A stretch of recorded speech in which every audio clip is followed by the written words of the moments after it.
In a quiet suburban town somewhere in America, where houses stood neatly in rows and streets buzzed with school buses every morning, lived a boy named Ethan. Ethan had a good life.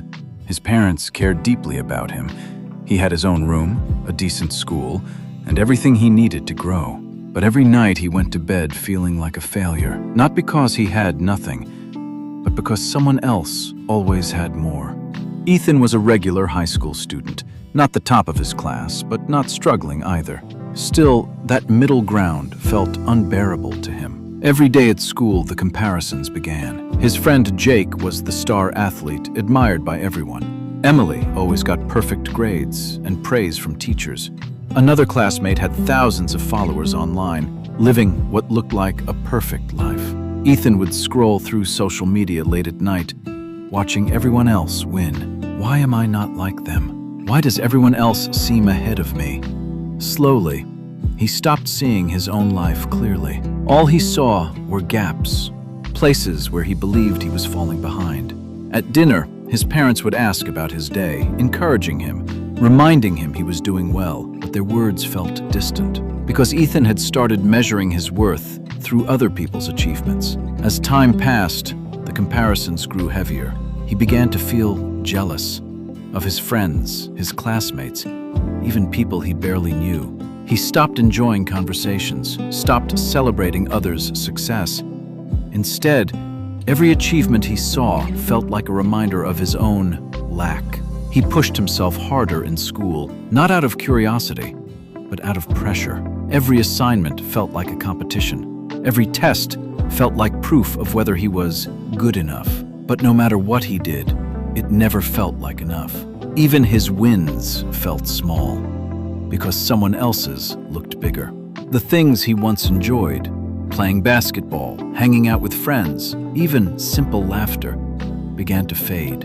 In their place came overthinking, stress, and a quiet frustration he couldn't escape. Then, one day, something changed. After weeks of effort, Ethan finally achieved something big. He scored one of the highest grades in his class on a major exam. His teacher praised him. His parents were proud.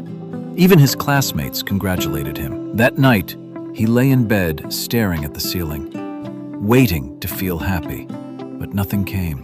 No excitement, no satisfaction, just emptiness. He whispered into the silence, "Why am I still unhappy?" The question lingered in the room, heavier than any failure he had ever felt. The next afternoon, Ethan sat alone in a park near his house. Kids were playing, people were jogging, and life moved on as usual. He noticed a man running on the track. Not fast, not slow, just steady. The man didn't look around at others. He wasn't trying to outrun anyone. He was simply running his own pace. Ethan watched him for a long time, and something inside him shifted. For the first time, he realized that everyone around him was on a different path, different goals, different struggles, different timelines. The people he compared himself to, they weren't living perfect lives. They were just showing their best moments, their highlights, not their doubts, not their failures, not their quiet struggles.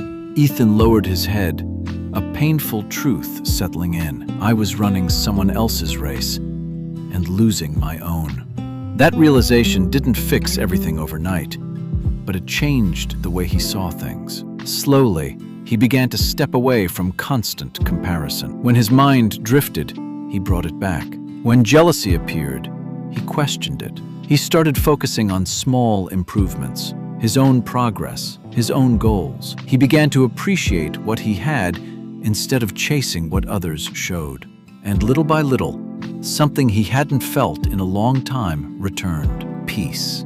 Not because his life suddenly became perfect, but because he stopped measuring it against someone else's. That night, Ethan slept without the noise of comparison filling his mind. And in that quiet moment, he finally understood. Comparison doesn't make you better. It only steals the joy of who you already are.